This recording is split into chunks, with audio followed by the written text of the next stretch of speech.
First, visit iReaShare.com and head to the phone transfer page.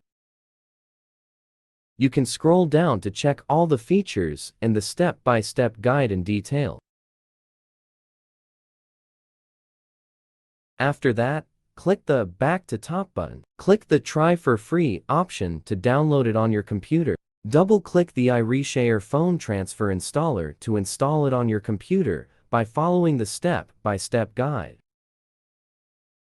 Once finished, click Finish to close setup. To transfer data from iQOO to OnePlus, run the software. Connect your iQOO phone to the computer via USB.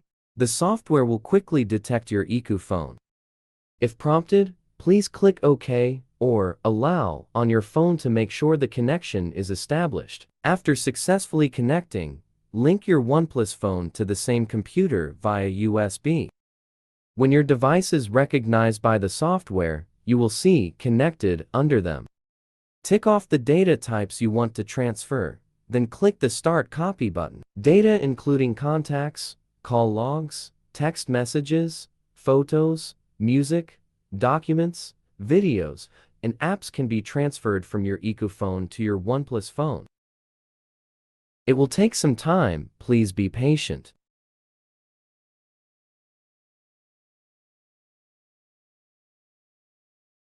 Click OK when the data transfer is finished.